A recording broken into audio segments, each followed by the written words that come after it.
Keir Starmer was supposed to end the chaos. The chance to change the lives of millions of people for the better. That's what I came into politics for.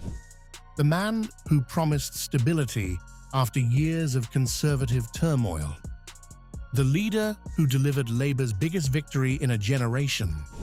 I was told time and time again that my party was fit. But we proved those people wrong. The Prime Minister who returned Labour to power after 14 years in opposition.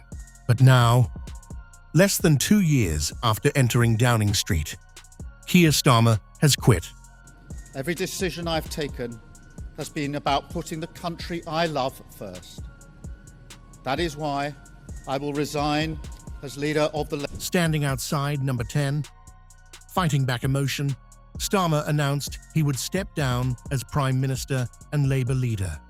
A dramatic end to a political project that once looked unstoppable. So, what went wrong? And what happens next? The cracks appeared early.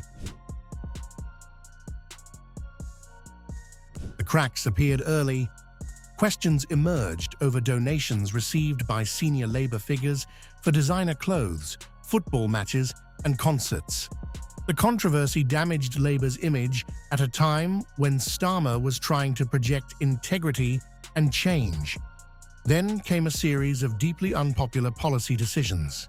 The government's attempt to scrap winter fuel payments for many pensioners triggered a public backlash. Plans to reform welfare spending ran into resistance. Proposed tax changes affecting farmers sparked protests. Several flagship policies were later watered down or reversed. A pattern began to emerge. Announcement, backlash, U-turn. Meanwhile, scandals involving ministers added further pressure. But perhaps the most politically damaging was the Peter Mandelson affair.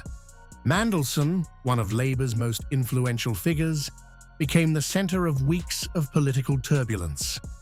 The controversy dominated headlines, triggered criticism from within Labour ranks, and forced Starmer into repeated defensive explanations.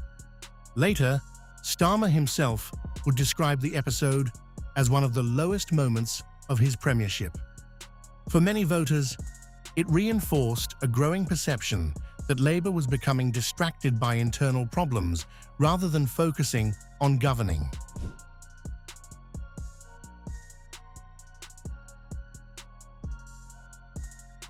But scandals alone did not bring down Keir Starmer. The real danger emerged inside his own party. Following Labour's disastrous local election performances, pressure began building behind closed doors. Several MPs publicly questioned Starmer's leadership. Others warned that Labour was sleepwalking into defeat against Nigel Farage's Reform UK. Then came a wave of resignations and departures from key government and party positions. Some stepped down over policy disagreements. Others left amid growing frustration over the direction of the government. Each resignation fueled speculation that Starmer was losing control. By the time senior cabinet figures and influential MPs began openly discussing leadership alternatives, the damage was already done. Polling numbers steadily deteriorated, and Labour's local election performances became increasingly alarming. Nowhere was the warning clearer than in the northeast. A region Labour once dominated saw dramatic losses to Nigel Farage's Reform UK. The party's political foundation was beginning to crack.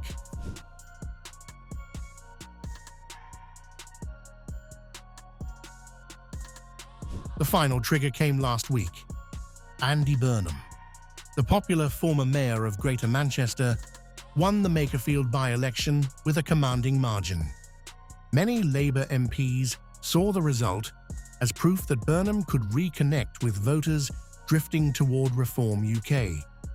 Behind closed doors, pressure intensified.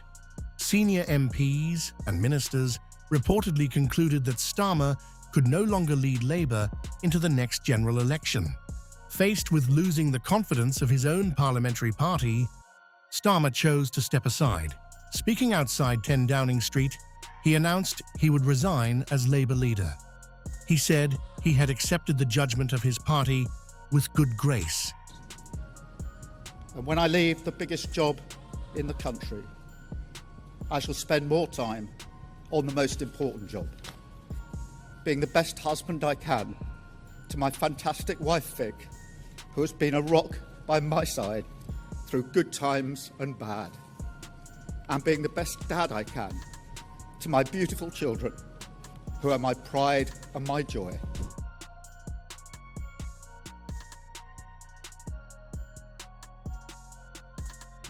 Starmer will remain caretaker Prime Minister while Labour chooses a successor. Leadership nominations open on July 9th and close on July 6th. I will remain in post as Prime Minister until the contest is complete, and I will do everything I can to ensure an orderly handover of power.